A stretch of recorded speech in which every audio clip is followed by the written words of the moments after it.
안녕하세요. 원준중학교 1학년 23년 2학기 중간고사 출제 분석 영상 시작하도록 하겠습니다.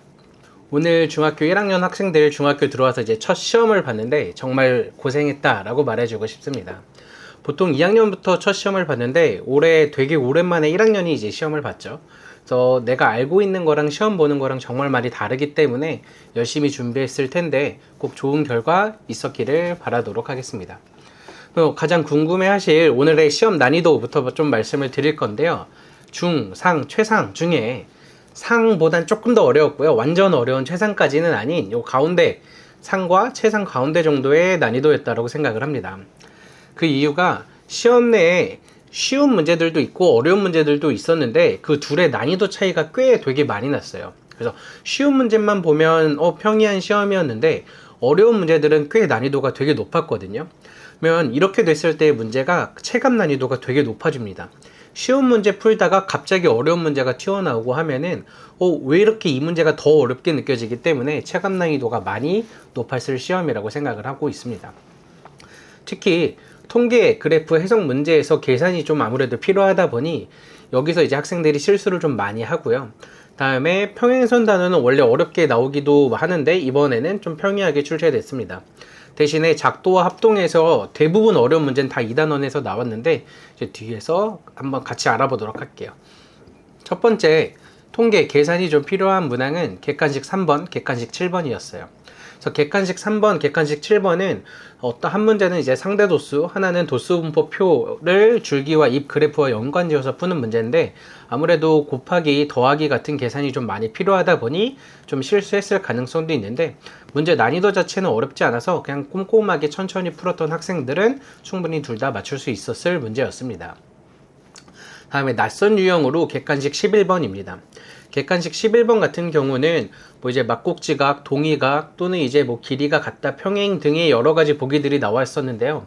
보통 이런 문제들이 이제 시중 문제집이나 보통 내신 대비할 때 잘 대비가 안 되는 보통 낯선 유형이라고 좀 취급이 되는데 그 이유가 개념을 정확하게 묻는 그 정의를 알고 그에 맞는지를 확인해야 되는 문제이기 때문입니다. 그래서 개념 공부가 좀 평소에 잘 되어 있는 학생 같은 경우에는 크게 어렵지 않지만 막 계산만 하고 문제만 풀고 했던 학생들은 좀 어려웠을 문항이라고 생각하고 있습니다. 그 이후에 이제 고난도 문항으로 객관식 15번, 다음에 객관식 19번, 객관식 23번 이렇게 세 문제가 더 고난이도 문제였는데요. 이 객관식 15번 같은 경우에는 일단 저 말 그대로 문제의 문장 그대로 작도하는 것 자체를 하고 그 작도 내에서 어떤 각이 같다, 동의각, 평행선 등을 잘 활용해서 문제를 풀었어야 되는데 저 문제를 작도를 하는 것 자체부터 학생들이 되게 많이 어려워했을 거라고 생각을 해요. 그래서 정말 많이 어려웠던 문제 객관식 15번이고요. 다음 이제 객관식 16번. 보통 일반적으로 삼각형 형성 조건을 묻는 문제인데 좀 문제에서 많이 디테일하게 좀 써야 되는 것들이 있어요. 그래서 먼저 뭐 여기 그림에서 나왔다시피 1단계, 2단계, 3단계, 4단계에 해당하는 규칙성을 찾아서 A라는 값을 찾고 그 A를 통해서 삼각형 형성 조건을 구하고 그렇게 해서 만들어지는 문제 삼각형이 4개다 라고 했을 때 n값을 구하는 거라 되게 생각보다 많이 어려웠을 문제라고 생각을 합니다. 객관식 19번이 제가 생각하기엔 제일 어려웠던 문제이고요. 다음 이제 마지막은 객관식 23번 마지막 문제인데 그림이 되게 그래도 다행히 친절하게 이 문제는 주어져 있어서 차근차근 어느 각이 같다 등등을 활용해서 합동 조건을 좀 잘 활용을 했으면은 어마어마하게 어렵지는 않은데 그래도 기본적인 난이도가 있는 고난이도 문항이었습니다. 그래서 이렇게 어려운 문제들을 한번 살펴보았고요. 지금 이제 제가 이렇게 작성한 표인데 1번부터 이제 23번까지 정답화 난이도 그 다음에 문제 유형을 각각 분석해 놓은 거예요. 그래서 이 영상 잠깐 멈춰 놓으시고 한번 문항별로 난이도를 좀 보시면 좋을 것 같습니다. 간단하게만 봐도 문항별로 난이도 순 배치가 아니라 단원 순 배치인데요. 문제별로 쉬웠다가 어렵다고 하는 문제 난이도가 되게 편차가 되게 큽니다. 그래서 처음에 말씀드렸다시피 체감 난이도 되게 많이 높았을 시험이라고 생각합니다.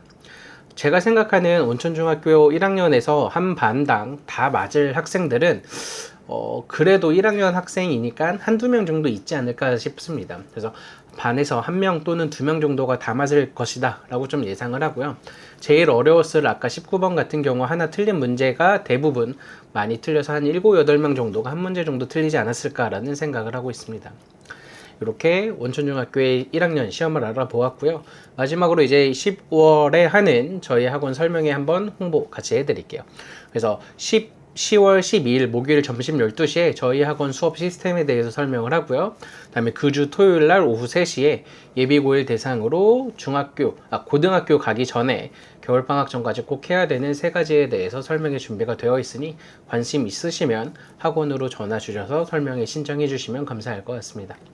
오늘까지 지금 이렇게 원천중학교 1학년 기출 분석 영상을 봐주셔서 감사합니다.